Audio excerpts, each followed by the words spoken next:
경제브리핑 불편한 진실이 여러분의 확실한 두통 치료제가 되어드리겠습니다. 경제 뉴스가 연예 뉴스처럼 쉽게 들리는 그날까지. 경제브리핑 불편한 진실. 경제브리핑 불편한 진실 2월 1일 순서 시작하겠습니다. 2월 첫째 날이네요. 그렇군요. 그래서 오늘은 좀 기분 좋은 얘기로 시작을 해볼까 해요. 뭔 얘기냐면요. 설 연휴 기간 동안 많은 덕담들 주고 받으셨죠? 네. 근데 올해는 결혼해야지. 꼭 취직하길 바래. 열심히 공부해서 좋은 대학 가라. 이런 얘기를 했다가 오히려 감정만 상한 경험들도 많이 하셨다고 합니다. 이런 덕담들이 용어가 있더라고요. 뭐라고 하는지 아세요? 꼰대 덕담. 왜냐면 아픈 곳을 콕콕 찌른다. 그래서 꼰대 덕담이라고 하더라고요. 그런데 오늘자 한국일보에 실린 거리에서 만난 덕담들은 이런 거랑 완전히 달라요. 정말 보물 같다. 이런 생각이 들더라고요. 어떤 게 있었냐? 서울 종로 세종대로에 토스트 가판대가 있대요. 근데 여길 가면 손글씨로 쓴 이런 문구가 쓰여져 있다고 합니다. 뭐라고 쓰여졌나 봤더니만 교만은 추운 겨울, 겸손은 따뜻한 봄. 시 구절 아니에요? 이거를 쓰신 분은 이런 얘기를 하셨다고 합니다. 이게 이 가판대를 운영하시는 민병호 씨가 직접 쓰셨다고 하는데 어떤 마음가짐으로 사느냐에 따라 인생은 추운 겨울일 수도 있고 따뜻한 봄일 수도 있다. 이런 뜻을 담고 있대요. 와. 진짜 이분이 시인인 것 같아요. 무슨 불경에 나오는 문장 같아요. 그럴 수도 있고요. 근처에 조계사가 있으니까 또 서울 시민청에 가잖아요. 디지털 낙서대라는 데가 있습니다. 오. 여기는 시민들이 직접 글씨를 쓰는데 이게 종이에 쓰는 게 아니라 터치패드에 쓰게 되잖아요. 근데 이 터치패드에는 이런 덕담들이 있대요. 괜찮아요. 우리 다시 시작해요. 오늘은 어제보다 더 행복하기를. 다들 스스로에게 셀프 덕담을 건넨 것이죠. 이것만 봐도 힘이 나지 않겠습니까? 디지털로 낙서를 한다. 재밌네요. 그렇죠. 우리 애들 데리고 가서도 한번 해보고 싶어요. 또 재미난 덕담이 있습니다. 쿠팡에 로켓 배송맨이란 분들이 계시죠? 네. 이 분들이 배송을 할 때 덕담을 쓰는 경우가 있대요. 그러니까 손님들이 택배 물건 받을 때 기분 좋으시라고. 네. 김종훈 로켓 배송맨 같은 경우에는요. 제품 상자에 그림까지 그려놓는데요.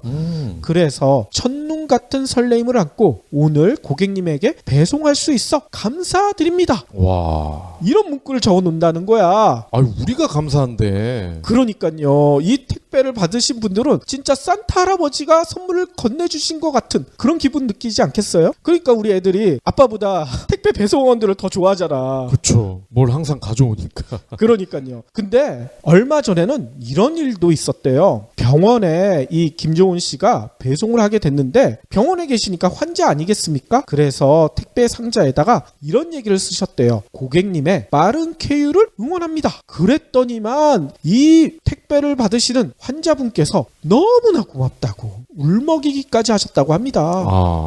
당연히 그렇지 않겠습니까? 네.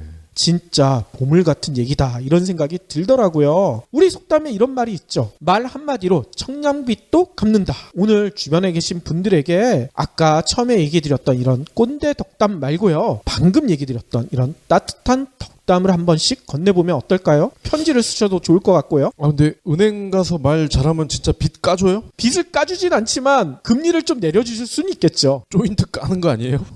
조인트 까이면 어떻게 하려나? 사람 없이 운전하는 구글의 무인 자동차 아시죠? 아마존의 무인 계산대와 사랑과 감정을 공유하는 소프트뱅크의 감성 로봇도 알고 계시잖아요? SF 소설이나 영화에서만 봤던 이야기들인데 이미 현실이 된 거 아닙니까? 그 원동력이 바로 기술의 발달이거든요. AI, 빅데이터, VR 이 기술들이 우리 생활을 많이 바꿔놓고 있잖아요. 이들 기술이 테크 빅뱅을 만들면서 우리 미래가 더 달라질 것으로 예상이 됩니다. 달라지는 미래를 정확히 알려면 어떻게 해야 되나요? 뉴욕타임스가 선정한 위대한 사상가 중에 한 분인 케빈 켈리가 미래 기술의 12가지 흐름을 친절하게 알려줬다고 합니다. 저도 들었어요. 그 책이 미국, 일본 아마존이랑 뉴욕타임스에서도 베스트셀러로 선정됐다면서요? 케빈 켈리가 이렇게 강조합니다. 단언컨대 가장 멋진 미래는 아직 오지 않았다. 이네비터블 미래의 정체 청림출판. 그러면 오늘 꼭 챙겨야 할 경제 브리핑.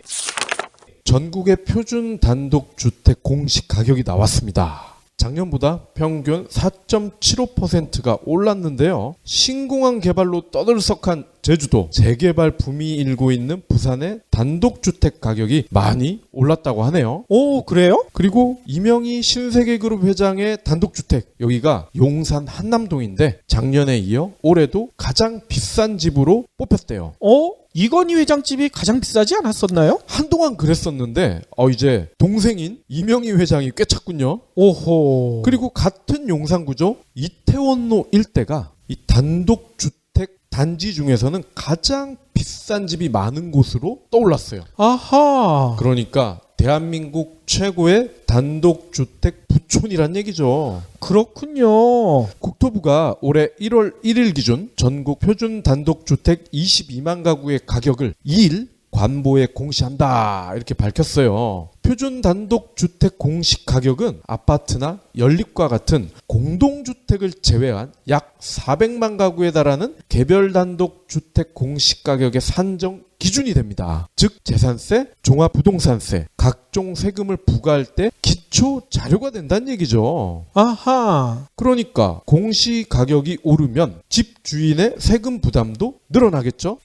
그러겠군요. 이번에 보면요. 수도권보다 지방이 상승률이 더 컸군요. 수도권의 평균 상승률은 4.46, 광역시는 5.49, 시구는 4.91, 제주도는 무려 18%. 엄청나죠? 아니, 왜 이렇게 많이 올랐대요? 아무래도 제2공항 개발 호재가 있으니까요. 아하. 부산은요. 해운대구, 동래구 이쪽이 재개발 때문에 들썩들썩거린대요. 집값이. 그리고 수영구도 휴양지 개발 사업 때문에 7.78%가 1년 만에 올랐습니다.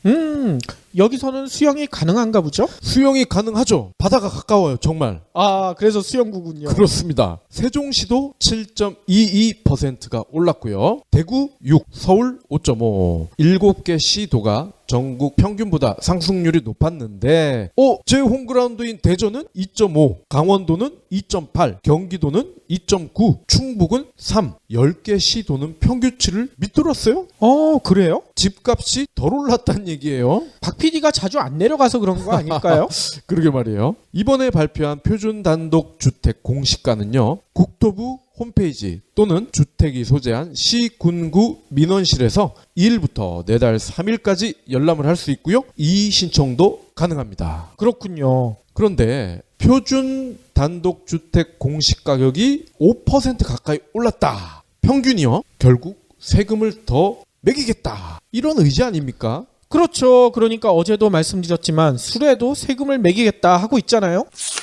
서울 지하철 중에 황금 노선으로 불리는 곳이 있잖아요. 9호선이죠. 근데 이곳에 또 다른 별명이 있죠. 지옥철. 그렇습니다. 이 9호선 타시는 분들 이거 실감하고 계실 거예요. 진짜 숨쉬기도 힘들다. 이런 얘기가 많이 나오잖아요. 근데 저도 그냥 무심코 타서 몰랐는데 여기가 지옥철인 이유가 있더라고요. 보통 전철은 량으로 표현을 하잖아요. 그러니까 객실, 객차 한 칸 한 칸을 한 양 한 양이라고 양으로 표시를 하는데 여기만 내량이더만 내량. 그렇죠. 다른 노선에 비해서 훨씬 짧은데 이거를 올 연말이면 6량으로 늘리겠다. 서울시가 이렇게 밝혔다고 합니다. 딸랑 2개 늘려서 이게 되겠어요? 2개 늘려서 될지 모르겠지만 그나마 조금 숨통이 튄다는 얘기겠죠. 서울시가 오늘 밝힌 바에 따르면요. 이렇게 6량으로 늘리는 것은 내년 상반기 정도에나 가능할 것이다. 이런 예측이 나왔었는데 지하철 이용 승객들이 민원을 많이 넣나 봐요. 이거 빨리 좀 해달라.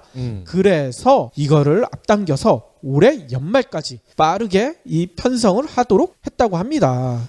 연말이라면은 12월이고 오늘이 2월 1일이잖아요. 뭐야 이거 거의 1년을 더 기다리란 얘기네? 그렇죠. 앞으로도 10개월 이상은 기다려야 된다는 얘기인데 일단 아까도 얘기했듯이 서울 지하철은요. 1에서 4호선은 10량이나 돼요. 그렇죠. 그리고 5에서 7호선은 8량, 8호선은 6량 이렇게 한 편성씩 돼 있었는데 9호선만 유독 4량밖에 안 돼서 이거를 빠르게 늘리겠다는 얘기인 겁니다. 더 나아가 종합운동장에서 보훈병원 이렇게 9.1km 구간인 3단계 공사를 2018년 하반기까지 마칠 예정이래요. 네. 그래서 열차를 최대 294량까지 늘려가지고 모든 9호선 열차를 6량으로 편성하겠다. 이런 방침도 밝혔다고 합니다. 그래서 이렇게 된다면 9호선의 혼잡 문제는 완전히 해소할 수 있을 것이다. 서울시는 이렇게 예측을 하고 있대요. 그런데 9호선을 라인을 이렇게 보면요. 물론 황금 노선이긴 한데 출퇴근 시간대 유독 사람이 많이 몰리고 나머지 시간대는 그래도 한가한 것 같아요. 그렇죠. 저희도 가끔 9호선을 이용하잖아요. 저희가 탔을 때는 숨 막힐 정도까지는 아니었거든요. 저희는 점심 이후니까. 그렇죠. 아무튼 서울시의 이런 대책 반갑기는 한데 좀 더 세심하고 꼼꼼한 대책 마련했으면 좋겠다. 이런 바람이 있네요. 붙였다 뗐다 하면 안 되나? 출퇴근길에는 10량으로 하고 점심때는 기존의 4량으로 하고. 그것도 좋은 방법이네요. 다음 소식입니다. 요즘 강남 일대에서 소주 드신 분들은 공감을 하실 거예요. 한 병에 5,000원. 아니, 겁나 비싸. 소주가요? 그럼요. 아, 청 하나 뭐 이런 게 아니라? 예. 아직까지 우리 동네, 우리 가사는 4,000원이잖아요? 그러니까. 강남 일대는 이미 5,000원을 받고 있다고 합니다. 와, 이거 소주 먹기 힘들겠네요. 현재 1위인 참이슬. 근데 공장 출고가는요. 병당 1,015원. 그러니까 15원은 우리가 거의 안 쓰기 때문에 1,000원이라고 보면 되거든요. 출고 원가가 477원. 세금이 343원. 그러니까 이건 주세입니다. 교육세가 103원. 부가세가 92원. 참이슬보다 약간 싼 처음처럼은 1,006원이래요. 아니, 그러면 4,000원이나 식당에서 더 받는 거잖아요. 그렇죠. 이 4,000원을 식당에서 다 가져가는 건 아닐 것 같은데요? 이게 사연이 있더라고요. 그러니까 도매업소에서 식당 주인분들이 받을 때는 1,300원에서 400원 정도란 말이에요. 그러니까 이 PD님 말씀대로 4,000원을 마진을 남기는 건데 왜 이러한 일이 벌어지냐? 이에 대해서 소주업체 관계자는 이렇게 설명을 합니다. 우리는 3, 4년 만에 한 번씩 가격을 올리는데 식당 업주 입장에서는 매번 이때 가격을 올리기가 부담스럽다. 그러니까 한꺼번에 이거를 몰아서 이렇게 1,000원씩 올려버린다. 이런 설명을 하고요. 식당 업주들은 또 이렇게 말씀을 합니다. 매장 임대료, 인건비 이거 장난이 아니다. 요즘 음식점 중에 망하는 데가 더 많지 않느냐. 소주값이라도 조금 더 인상을 해야 우리가 손해를 덜 볼 수 있다. 이렇게 해명을 하고 있습니다. 아니, 뭐 이해가 안 가는 바는 아니지만 소주 먹는 분들이 부자들은 아니잖아요. 그렇죠. 서민들이잖아요. 없을수록 서로 좀 도와서 좀 싸게 팔아야 되는 게 정상 아닐까요? 그리고 이분들이 인건비 얘기를 하잖아요. 근데 정작 주방 아줌마들 인건비 왜 안 올라가? 내 월급 왜 그대로야? 이 불만은 어떻게 된 겁니까? 그러니까요. 그러니까 이 PD님이나 저나 술을 마트에서 사서 집에서 마시잖아요. 그렇죠. 그것도 소주가 아니라 막걸리로. 요즘 TV를 틀면 소지섭이 아주 멋진 광고를 하나 하더라고요. 그래서 저희 와이프도 그거 보고 저거 하나 사줘요 이런 얘기를 하던데 예. 이게 가격을 알아봤더니만 너무나 비싸. 뭔데요? 그게 뭐냐면요. 베개거든요. 응. 가누다 베개. 가누다. 네. 목을 가누다 할 때 그 가누다군요. 그렇죠. 근데 이게 가격이 진짜 만만치가 않아요. 이게 보니까 싼 것도 한 8만 원 정도 하고요. 비싼 거는 20몇만 원까지 해요. 우와, 베개가요? 그러니까요. 우리 베개 보통 하나에 10,000원? 2만 원 정도면 충분히 사잖아요. 네. 10,000원 이하의 것도 상당히 많고 근데 이거는 도대체 금을 발랐는지 뭘 발랐는지 모르겠지만 20몇만 원까지 해서 제가 안 사줬었는데 진짜 잘했다 이 생각이 드는 뉴스가 전해졌어요. 뭔 얘기냐면요. 오늘 공정거래위원회가요. 가누다 견인 베개를 만드는 TNI에 대해서 이거 과장 광고다. 그래서 시정 명령을 내렸다고 합니다. 네. 그리고 과징금도요. 1억 9,100만 원을 부과한다고 밝혔어요. 이 가누다 베개를 만드는 TNI는요. 이거는 기능성 베개다. 그래서 대한물리치료사 협회가 인증했다. 뭐 이렇게 얘기를 했는데 이게 바로 허위 과대 과장 광고라고 합니다. 이 업체는요 2012년 2월 25일 날 인증을 받긴 했었대요. 근데 협회가 인증 범위를 벗어났다 이렇게 판단을 내려서 2013년 10월에 벌써 인증 철회를 했다는 거예요. 그런데도 신문이나 홈페이지 등에는 간호답에게는 대한물리치료사협회가 인증하여 믿을 수 있습니다. 이런 얘기를 계속 써왔다는 거예요. 아, 유통기한 지난 인증을 계속 써먹고 있었군요. 그렇죠. 게다가 소지섭까지 동원을 했다는 거죠. 그 잘생긴 소지섭까지. 지섭이 어떡하나? 그러니까요. 욕먹겠네. 아무튼 여러분들 TV나 신문에 나왔다고 그 광고 100% 믿으면 안 되겠죠? 여기서 분명히 드러나고 있습니다. 이 가누다 베개를 사신 분들은 어떻게 보면 사기를 당한 거 아닙니까? 그러면 뒷목 땡겨 하면서 목을 가누시겠는데? 그러게요. 진짜 목을 가누다네.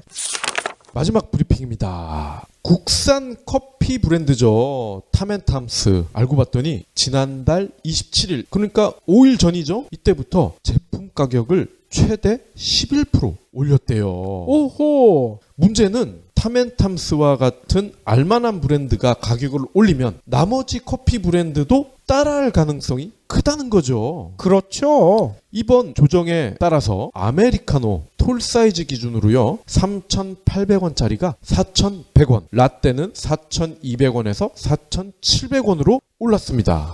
아니 아메리카노가 4,100원이에요? 우리 오늘 강남에서 커피 마셨는데 2,000원이던데? 그러니까요. 그 집은 생두를 직접 들여와서 볶는 것까지 본인들이 직접 해서 커피가 아주 고퀄리티더라고요. 그러니까요. 뭐 저는 입맛이 싸구려라 뭐 정확히 못 느꼈지만 박 PD 같이 커피에 조예 있는 분들은 딱 마시더니만 맛있다 저한테 얘기를 하셨어요. 향이 그냥 아주 구수해요. 근데 그게 2,000원인데 예. 탐앤탐스는 그 2배를 받네? 탐앤탐스 측은요 이렇게 설명을 합니다. 원재료 가격이 너무 올랐다. 불가피하다. 임대료, 인건비, 재료비 등 안 오른 게 없다. 이해해달라. 아니 이거 아까 소주 가격 얘기한 거랑 똑같은데요? 그렇죠. 그런데 이 탐앤탐스의 가격 인상을 스타벅스, 투썸, 엔젤리너스 이런 업체들이 유의주시하고 있다는 거예요. 왜냐? 탐앤탐스만 남의 건물에서 장사하는 게 아니거든. 그렇죠. 특히 스타벅스는요 2년마다 가격을 올려왔어요. 그랬어요? 그러니까 안 그래도 우리가 올리려고 했는데 탐이 먼저 올려버렸네? 아유 고마워. 이러고 있을 가능성이 크다는 거죠. 자, 근데 아시다시피 이러한 고급 커피 브랜드 다들 좋은 빌딩의 1층에 입점을 해 있습니다. 그 얘기는 이 빌딩 주인들, 이분들의 주머니만 두꺼워진다는 얘기죠. 그렇군요. 알바생들 월급을 더 주겠어요? 그렇죠. 그러면서 서민들의 지갑은 더욱더 얇아지고요. 2,000원짜리 커피, 1,000원짜리 커피 결국 더 많이 마시는 길이 어떻게 보면은 이런 탐앤탐스나 스타벅스 커피값 인상을 조금이라도 자제시킬 수 있는 방법이 될 것 같아요.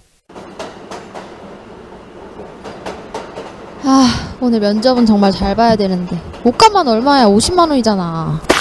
뜨거! 이게 날벼락이야. 나 하필 면접 보러 가는데. 죄송해요. 제가 변상해 드릴게요. 변상? 딱 봐도 고딩인데 고딩이면 돈이 있어. 저 월 700 버는데요. 뭐? 월 700? 네, 에어백, 명품백, 커터백 아니고 700? 그렇다니까요. 넌 진정한 새나라의 꿈나무구나. 근데 비결이 뭐니? 스마트 포스팅이요. 스마트폰? 아니 스마트 포스팅? 그게 뭐야? 스마트 포스팅은 일반인 누구나 참여할 수 있는 마케팅 플랫폼으로 스마트 포스팅과 함께라면 당신도 인플루언서가 될 수 있습니다. 애플리케이션을 출시했는데 홍보가 어렵거나 영상 광고를 퍼뜨려야 하는데 고민이신 광고주 여러분, 스마트 포스팅 인플루언서들과 최고의 마케팅을 경험해보세요. 쉽고 간편한 앱테크의 시작. 스마트 포스팅.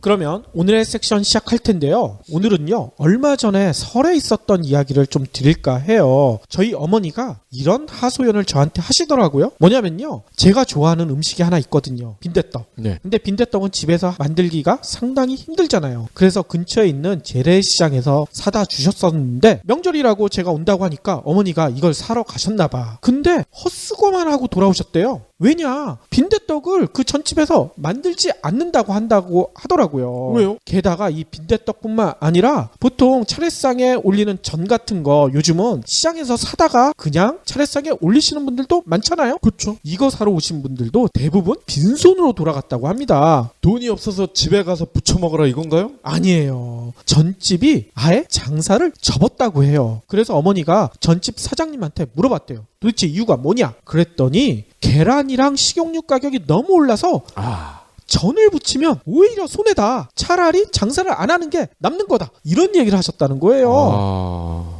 어머니는 아니 그래도 동네에서 나름 유명한 집인데 장사를 설 대목 앞두고 접었다. 너무 안타까워 하시더라고요. 게다가 아들이 좋아하는 빈대떡을 못 먹으니까 그것도 안타까우셨던 것 같아요. 그러시면서 저한테 또 한 가지를 물어보셨어요. 계란값이 비싼 거야. 뉴스에 다 나왔잖아요. 계란 파동 때문에. 그거는 알겠는데 식용유 가격은 왜 올랐다는 거지? 이걸 물어보시더라고. 콩값이 올랐나 보죠? 그러니까요. 저희 어머니와 같은 일을 겪으신 분들이 주변에 의외로 많은 것 같더라고요. 계란 대란에 이어 식용유 대란이 몰아치고 있다. 이 이야기가 널리 퍼지고 있는데요. 전집뿐만 아니라 요즘은 치킨집도 큰 타격을 입고 있다고 합니다. 그래서 치킨 배달 시켰는데 배달 안 해주겠다. 이런 데들도 간혹 있다고 해요.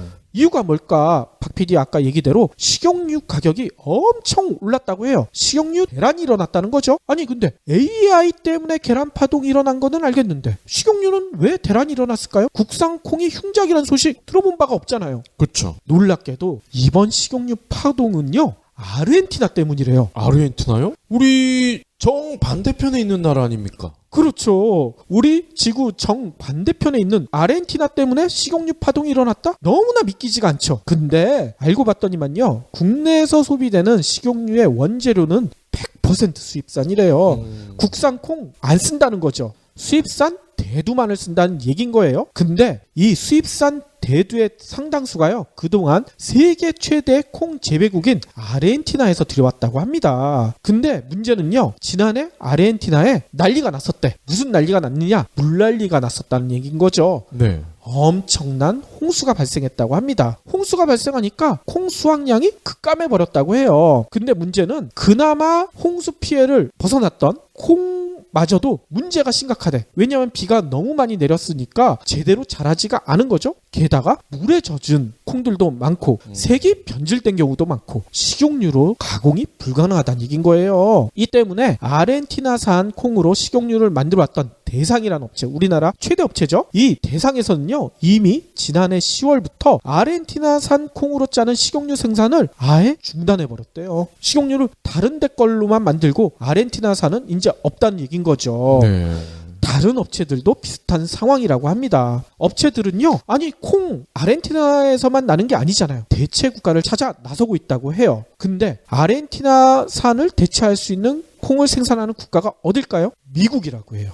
칠레가 아니고 미국이에요? 네, 미국에서도 콩을 엄청나게 재배를 하고 있다고 합니다. 근데 또 문제가 있대. 아르헨티나산이 귀해지니까 미국의 수요가 몰릴 거 아닙니까? 우리나라만 그렇지 않을 거 아닙니까? 미국도 수요가 급격히 늘어났다 하더라고요. 그래서 미국산 수입마저도 쉽지가 않다고 합니다. 이렇게 수급이 어려워지자 업체들은 식용유 가격을 일제히 올리기 시작했다고 합니다. 그런데 지난번에도 저희가 브리핑을 통해서 잠시 말씀드렸지만 가정용은 워낙 눈치가 보이기 때문에 업소용부터 손을 대기 시작했대요. 그래서 오뚜기와 롯데푸드가요. 지난해 말 업소용 식용유 공급 가격을요. 약 9%를 올렸다고 합니다. 이에 따라 도매 시장에서 18리터 기준 24,000원에서 25,000원에 거래되던 업소용 식용유 가격이요. 보름 사이에 10% 이상 상승을 했대요. 그래서 현재 가격은 28,000원이나 한다는 거예요. 이렇게 되니까 하루에도 식용유를 몇 통씩 써야 하는 집들 있죠. 아까 얘기 드렸던 전집이나 치킨집들. 악소리가 난다는 거죠. 진짜 소리가 나겠네. 그러니까 이렇게 비난이 빗발치자 대상이나 이런 오뚜기나 이런 업체들은 이런 하소연을 한다는 거예요. 제조 원가는 18%나 올랐다. 근데 이 18%를 다 가격에 반영한 게 아니라 그나마 절반만 가격에 반영했다. 우리를 이해해달라. 이렇게 항변하고 있다고 합니다. 뭐 업체의 어려움도 이해를 할 수 있을 것 같아요. 근데 저희만 해도 콩으로 만든 식용유 이제 잘 안 먹거든요. 그렇죠. 보통 포도, 뭐 까놀라인가 그런 거 먹는데 그런 걸로 튀기면 안 돼요? 그런 걸로 써도 당연히 됩니다. 근데 문제는 뭐냐? 일반 식용유에 비해 최소 2배에서 4배가 비싸대요. 아니 그러면 전집이나 치킨집에서 이런 걸 쓰게 되면 어떻게 되겠습니까? 원가가 올라가잖아요. 그러면 소비자 가격도 올려야 되는데 요즘 같은 상황에서 소비자 가격 올리면 팔릴까요? 안 된다는 거죠. 4배나 비싸요? 그렇죠. 수지타산이 아예 맞지 않는다고 하더라고요. 이런데도 일부 업체들은 그래도 손님 놓칠 순 없잖아. 울며 거지와 먹기로 이런 비싼 해바라기 씨유나 포도 씨유를 쓰고 있는 곳도 있다고 하는데 또 문제가 생겼대. 일부 업체들이 이걸 쓰기 시작하니까 해바라기 씨유 또 포도 씨유, 올리브유 가격도 들썩이고 있다는 거예요. 이게 뭐겠습니까? 도미노처럼 뭐 하나가 무너지니까 줄줄이 무너지는 거, 뚝 하나가 무너지니까 연쇄적으로 가격 붕괴가 일어나는 그런 현상이 보이고 있다는 거죠. 최후의 수단이 있잖아요. 에어프라이어, 공기로 튀기는 거. 공기로 튀기는 거. 그거 쓰면 되겠네. 그러게. 그게 진짜 대체대가 될 수 있을 것 같은데 저는 공기로 튀긴 거 먹어보니까 그렇게 맛이 있다는 생각은 안 들더라고요. 아무래도 우리 혀가 기름에 적응이 돼 있기 때문에 그럴 겁니다. 그러니까요. 아무튼 이 소식 들으면서 너무 놀랍지 않으세요? 지구 반대편에서 일어난 홍수 때문에 우리가 전이나 치킨을 먹기 힘들어진다. 너무나 놀랍죠? 위아더 월드요. 그러니까 이런 데서 지구촌이란 말이 실감 나더라고요. 근데 이뿐만이 아닙니다. 워낙 싸고 흔하기 때문에 많은 분들이 눈치채지 못하고 있는 게 하나가 있어요. 뭐냐? 설탕. 설탕 가격도 고공행진 중이라고 하더라고요. 설탕은 뭐 다들 아시겠지만 이거는 국내에서 생산이 안 되잖아. 당연히 수입산일 텐데 그러면 설탕 가격 급등은 어느 나라 때문일까요? 재미나게도요. 아르헨티나 바로 옆에 있는 나라 때문이래. 또 아르헨티나 동네요? 네. 남미에 있는 나라인데 남미에서 가장 큰 나라. 브라질. 그렇죠. 브라질 때문이라고 하더라고요. 근데 아니 이게 말이나 될까요? 아르헨티나는 홍수로 난리가 났는데 바로 옆에 브라질은 뭐 때문에 난리가 났는 줄 아세요? 가뭄 때문에 난리가 났대. 워낙 커서 그런가요? 워낙 커서 그런 건지 아무튼 기상 이변이 워낙 심각하기 때문인지 정확히는 모르겠지만 브라질은요 이 가뭄 때문에 사탕수수 농사가 완전히 망쳤다고 하더라고요. 사탕수수 최대 재배지가 브라질이잖아요. 당연히 국제 원당 가격, 이 설탕의 재료가 되는 원당 가격이 급등하고 있다고 합니다. 올해 1월 기준으로 원당 평균 가격이요 파운드당 20.75센트. 이게 어느 정도 수준이냐면요 전년 동월 대비 무려 44%나 오른 가격이래요. 와. 이렇게 올랐으니 어떻게 되겠습니까? 국내에서 설탕 생산하는 업체들 있죠. CJ 제일제당, 삼양사, 대한제당 이 업체들이 이거 가격 올려야 되는데 어떻게 할까? 언제 올려야 될까? 이 고심만 하고 있다고 합니다. 네. 저는 개인적으로 설탕을 별로 안 좋아해서 이 설탕 소식에는 무지했었네요. 그렇죠. 근데 이 소식에는 귀가 번쩍 뜨일걸요? 뭐냐? 대표적인 서민식품 있죠. 박PD도 좋아하는 참치캔. 참치캔 가격도 들썩이고 있대. 참치는요 보통 적도 부근에서 많이 잡히잖아요. 네. 근데 적도 부근에서 뭔 일이 벌어졌기 때문에 참치캔 가격이 들썩이냐 봤더니만 라니냐 때문이래요. 라니냐 들어보셨어요? 이게 무슨 엘니뇨랑 비슷한 것 같기도 하고요. 그렇죠. 엘니뇨는 많이 들어봤긴 했지만 라니냐는 좀 생소하잖아요. 근데 라니냐가 엘니뇨의 사춘이라고 하더라고요. 네. 이게 뭐냐면요. 엘니뇨는 적도 부근 태평양 해수면 온도가요 6개월 이상 평년보다 0.5도 이상 높아지는 현상을 뜻하거든요. 라니냐는 반대로 해수면 온도가 0.5도 이하 낮아지는 현상을 뜻한다고 해요. 네. 그러니까 적도 부근에서 라니냐가 지난해 10월 이후 좀 급속히 확산이 됐는데 이게 뭔 문제가 생기느냐? 참치들이 해수면 온도가 떨어지니까 해수면으로 안 올라오는 거야. 바다 밑에 잠겨 있는 거야. 바다 밑만 왔다 갔다 한다는 거죠. 그러면 참치를 잡으러 나간 원양어선들이 참치 잡기가 더 힘들어진다는 얘기인 겁니다.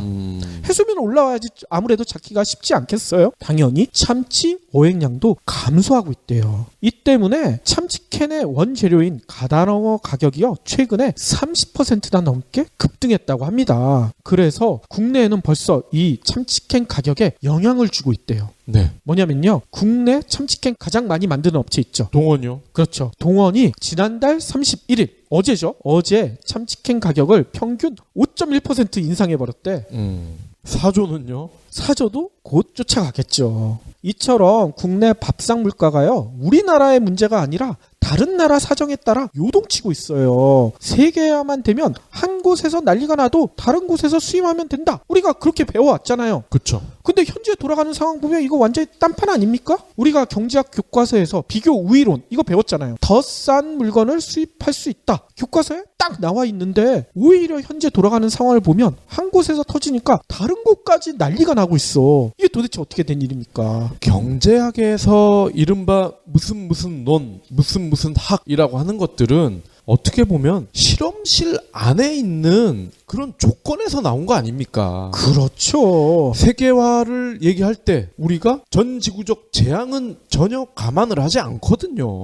맞습니다. 박 PD 얘기대로 진짜 이 경제학의 허구가 그대로 드러나고 있다 이런 생각이 드는데요. 저는 이런 걱정까지 생기더라고요. 이거 그나마 식용유라든지 설탕이라든지 참치니까 이 정도지 우리의 주식인 쌀에서 이런 문제가 난리가 나면 어떻게 될까? 쌀은 100% 자급자족이 가능하잖아요. 근데 100% 자급자족 가능하다고 얘기했던 계란만 봐도 지금 계란 파동 장난이 아니잖아요. 네. 미국산 수입한다고 난리치고 있지만 오히려 혼란만 더 가중되고 있잖아. 만약에 쌀에서 이런 비슷한 사태가 벌어지게 되면 이 쌀도 우리가 제대로 먹지 못하는 사태가 벌어질 수 있다는 얘기인 거죠. 그렇겠네요. 자칫 굶을 수도 있다. 이런 두려움까지 생긴다는 겁니다.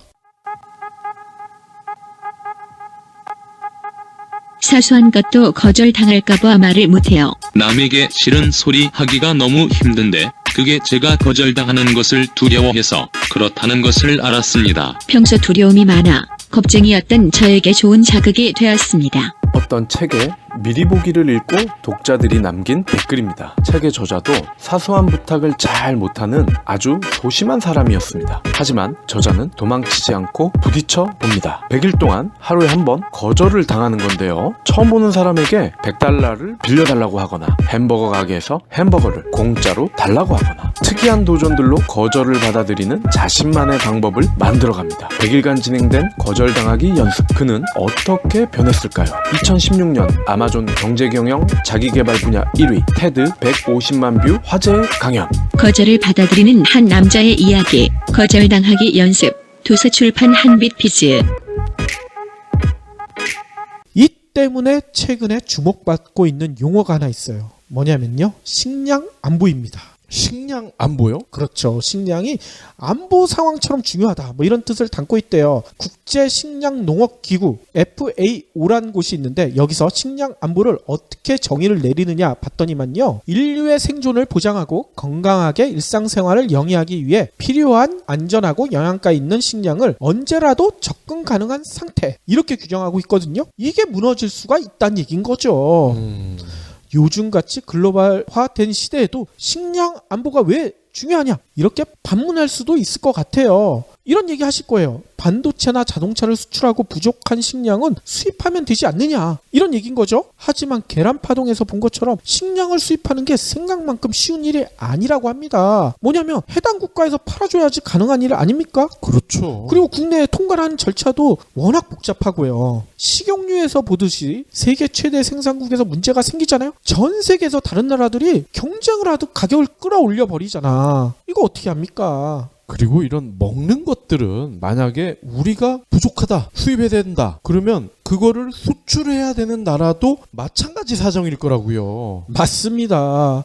결국은 자급자족이 불가능하잖아요. 최악의 경우 이 식량 안보 상황에서는 굶어 죽을 수도 있다. 이런 얘기까지 나오고 있대요. 네.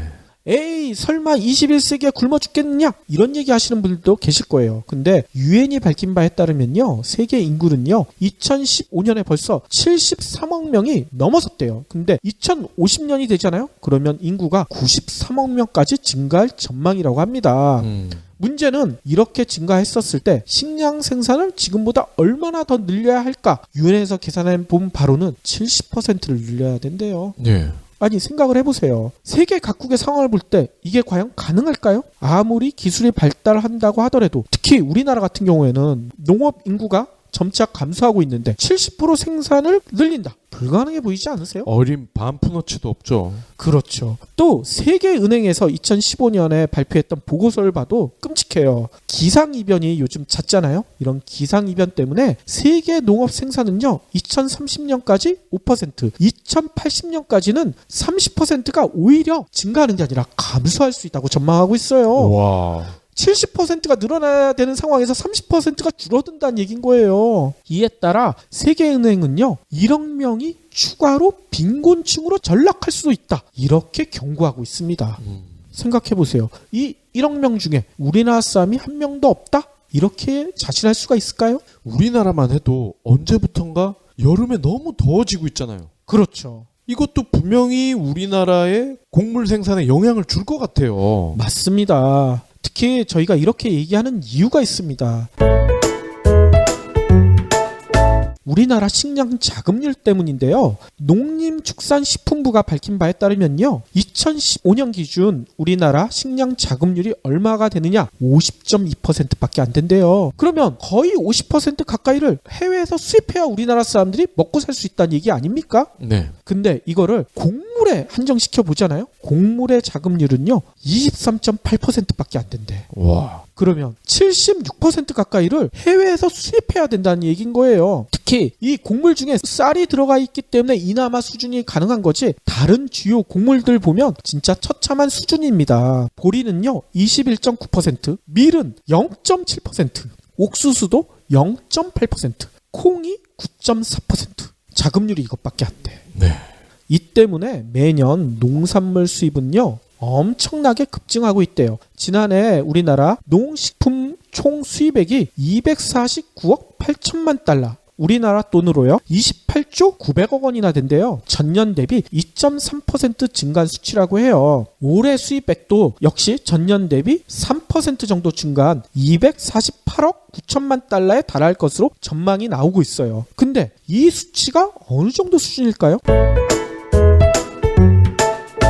제가 자료를 비교를 해봤는데 지난해 우리나라 인구 수가요 5,100만 명 정도 되거든요. 세계 28위예요. 오. 근데 우리나라 곡물 수입은 세계 몇인 줄 아세요? 세계 5위입니다.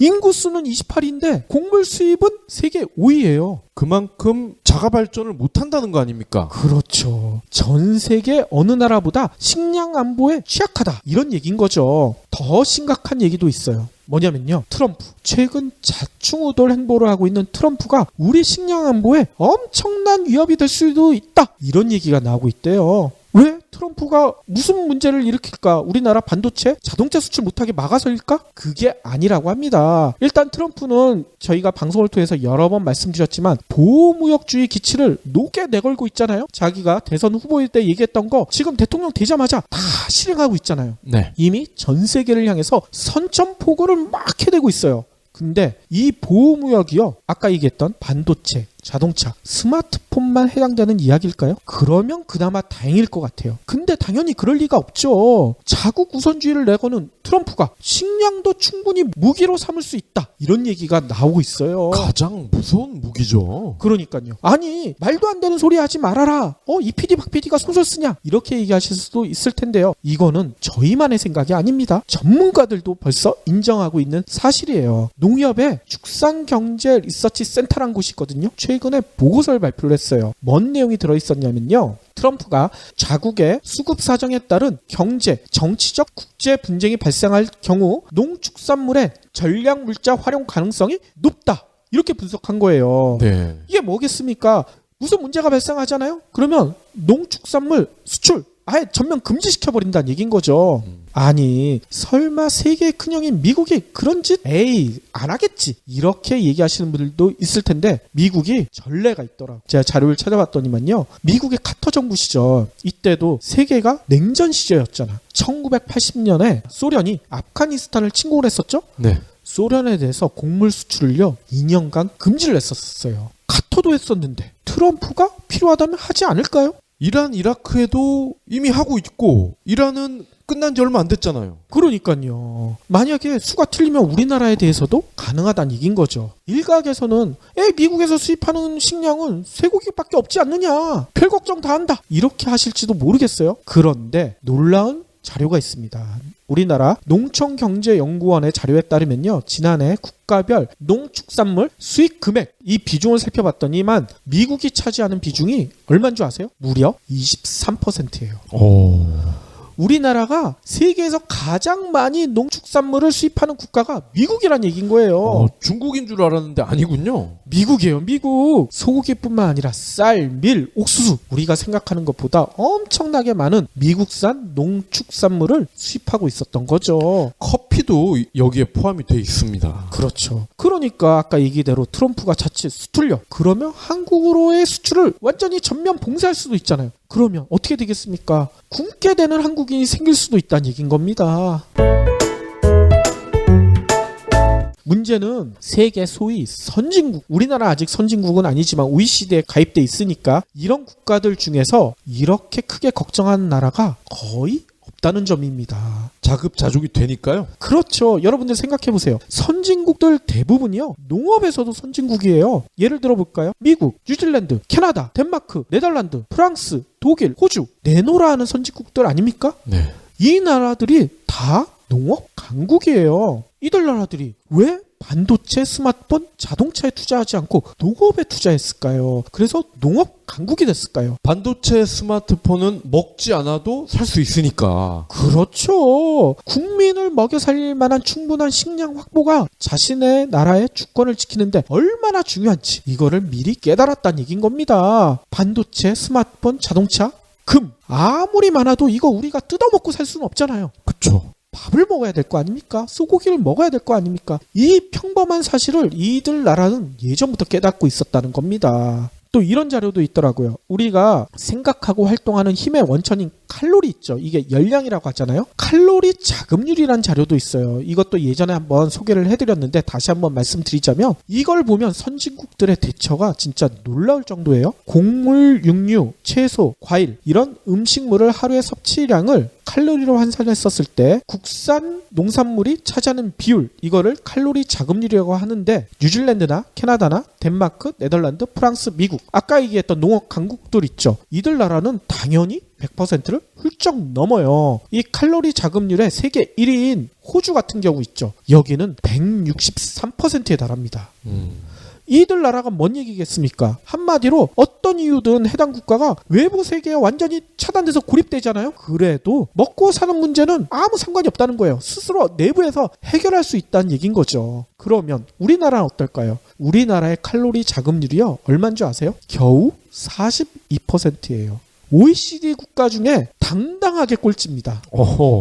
호주에 비하면 4분의 1에 불과하고요. 이게 뭘 뜻할까요? 생각하기도 싫지만 진짜 식량 전쟁이 벌어지잖아요. 선진국 국민들은 자국에서 나는 식량으로 버틸 수 있지만 대한민국은 굶어 죽는 사람이 생길 수 있다는 얘기인 겁니다. 이 어떻게 보면은 좀비 영화 있잖아. 좀비가 사람을 막 잡아먹잖아. 그렇죠. 근데 저는 이게 좀비니까 사람을 잡아먹는 게 아니라 우리의 미래에 식량이 없을 때의 모습을 미리 보여주는 것 같아. 아우 생각만 해도 끔찍하네요. 임진왜란 이럴 때도 식량난이 아주 어려울 때 사람을 잡아먹었다고 하지 않습니까? 그렇죠. 시체를 먹기도 하고. 그게 좀비인 것 같아. 그러니까 상상하기도 싫지만 그게 진짜 현실이 될 수도 있다는 얘긴 거죠. 이 때문에 많은 미래학자들이요 이런 얘기를 한대요. 미래의 전쟁은 총 쏘는 재래식 전쟁이 아니다. 무슨 일이 벌어지냐? 식량 전쟁이 될 것이다. 이런 전망을 내놓고 있다고 합니다. 네. 이런 면에서 최근 박근혜 정부가 보이는 행태는 위태롭기만 하죠. 근데 박근혜 정부뿐만이 아니에요. 우리나라 언론들이 지금 뭔 얘기를 하고 있습니까? 트럼프의 좌충우돌 행보에 대해서 이 보호무역주의가 확산이 되면 무슨 일이 벌어지느냐? 국내 반도체, 스마트폰, 자동차가 안 팔린다. 이 얘기만 하고 있잖아. 식량에 대해서 얘기하는 언론이 거의 없어요. 이 얘기만 해야 광고가 들어오거든요. 그러니까 말입니다. 진짜 답답하다는 생각이 들어요. 최근에 제가 재미난 뉴스를 하나 봤어요. 31세의 젊은 나이에 서울대학교 보건대학원 교수가 된 분이 계시거든요. 조용태 교수. 조용태 교수가요, 자신의 딸에게 농업고등학교를 진학해라 이렇게 권고했다는 사실이 알려졌는데 이게 화제가 됐더라고요. 서울대 농대로 특별 전형이 있는 거 아니에요? 아니에요. 그게 아니더라고요. 조 교수는요, 한 언론과의 인터뷰에서 이런 얘기를 했다고 합니다. 나는 지극히 현실적인 사람이고 자녀가 가장 쉬우면서도 성공할 수 있는 길을 찾아주고 싶은 보통의 부모일 뿐이다. 인구 구조 변화에 따라 농업의 중요성이 더 커질 것이기 때문에 초등학교 6학년이 되는 딸에게 농고에 진학하라고 했다. 이렇게 설명을 했대요. 조 교수는 이어서 이런 얘기도 했다고 합니다. 선진국처럼 농업에는 앞으로 바이오, 기계가 들어가고 4차 산업혁명도 제일 많이 적용될 것이다. 희소성의 가치, 남들이 안 할 때 농업을 했다는 것 자체가 사회적인 존경을 받을 수 있고 먹거리와 관련된 일을 한다는 것 자체가 사회적인 기여도 해줄 수가 있고 당연히 금전적인 보상도 쫓아올 수가 있다. 진짜 맞지 않아요? 그렇죠. 당장 돈이 안 되더라도 전쟁이 일어났을 때 최소한 자기 식구들은 살릴 수가 있잖아. 그러니까요. 진짜 미래를 정확히 내다보고 있다 이런 생각도 들고요. 진짜 조 교수처럼 농업의 진가를 깨닫는 분들이 주변에 많이 늘어났으면 한다는 생각이 듭니다. 그래야 제가 처음에 얘기했던 좋아하는 빈대떡이나 계란이나 참치 이거 마음 놓고 먹을 수 있을 테니까 말이죠. 그래서 이 조 교수님의 딸이 저희 애랑 똑같네요. 저희 애도 초등학교 6학년이 되는데 심각하게 농고에 진학해라 이렇게 권해야 될 것 같다는 생각도 들어요. 저는 굉장히 스마트한 선택이라고 봅니다. 박 PD 딸한테도 한번 얘기를 해보시죠. 저희 딸은 공주가 좋다는데. 아, 그래요? 박 팀장, 이번에 우리 새로 나온 제품 있지? 이거 홍보 좀 하게 광고 모델 좀 빨리 알아봐. 오, 연예인 광고 하시게요? 아니, 우리 경쟁사도 연예인 광고에서 대박 났잖아. 박 팀장은 아는 연예인 하나 없어? 빨리 좀 찾아봐. 부장님, 찾아보니까 파인드스타라는 데가 있네요. 우리 회사에 맞는 모델을 빅데이터로 소개해준대요. 파인드스타? 그럼 진짜 스타도 찾아줘? 광고주분들 제품 홍보 제대로 하고 싶으시죠? 그런데 모델을 쓰고 싶은데 연예인은 비쌀 것 같다고요. 광고 계약서는 써본 적도 없다고요. 촬영은 어디서 하는지도 모르시고요. 걱정 마세요. 파인드스타가 있잖아요. 같은 모델, 다른 가격, 스타를 찾아드립니다. 파인드스타, 검색창에 파인드스타를 입력하세요. 마지막으로는요, 제가 또 따뜻한 하루라는 이메일 서비스에서 본 내용을 전해드릴까 합니다. 제목이 왕자와 목동 이렇게 돼 있어요. 한 왕자가 사냥을 나갔다가 길을 잃고 헤매게 됐대요. 다행히 한 목동을 발견했다고 합니다. 그래서 목동한테 길을 안내해달라 이렇게 부탁을 했는데 목동이 거절했다는 거예요. 왕자님, 죄송하지만 지금은 그럴 수 없습니다. 남의 집 양을 치고 있는 목동인데 양떼를 놔두고 길을 안내할 수는 없습니다. 왕자는 좀 황당했겠지만 그래도 당장 길을 찾아야 하니까 그러면 내가 일당의 수십 배를 줄 테니 안내해달라 이렇게 다시 부탁을 했대요. 근데 목동은 완강하게 그럴 수 없습니다. 거절을 했다는 거죠. 얼마나 화가 났겠어요. 목동에게 칼을 겨눴다는 거예요. 길을 당장 안내하지 않으면 여기서 너를 죽이겠다. 근데 목동이 대단하죠? 단호한 표정으로 왕자에게 이렇게 말을 했대요. 아무리 그러셔도 저는 양들을 버리지 않을 겁니다. 그러나 말로는 안내해드리죠. 저 산을 3번 넘은 후 서쪽으로 계곡을 따라 20분만 가면 길이 나옵니다. 왕자는 어떻게 하겠습니까? 자존심 상하게 이거 목동을 칼로 벨 수도 없고 그냥 목동이 알려준 대로 길을 따라 힘겹게 찾아갔다고 합니다. 근데 생각하면 생각할수록 목동이 엄청 괘씸했겠죠. 그렇죠. 감히 내 간청을 거절하다니. 근데 나쁜 사람이군. 그쵸. 박근혜가 얘기하는 나쁜 사람이죠.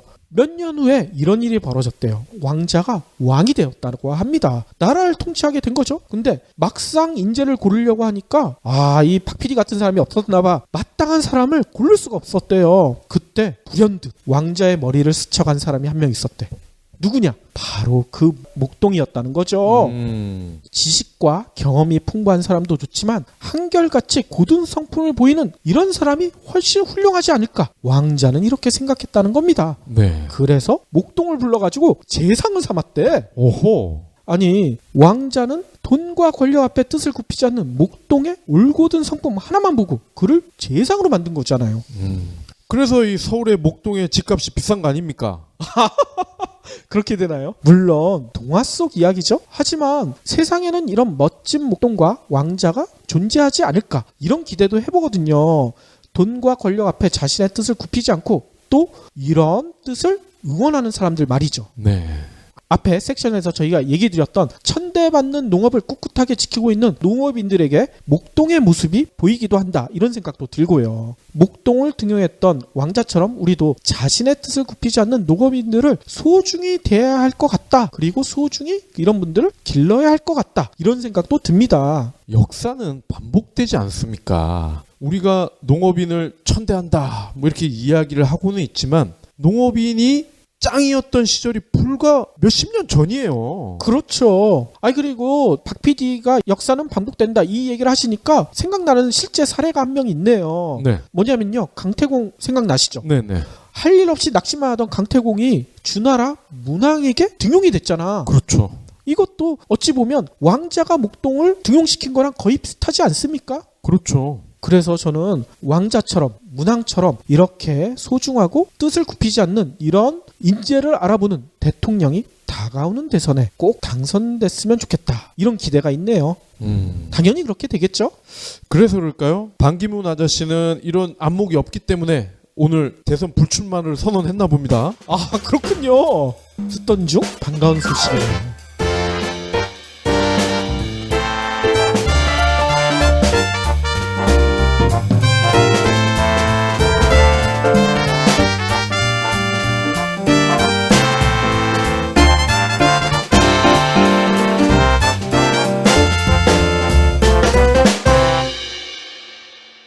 경제브리핑 불편한 진실 완주해주셔서 감사합니다.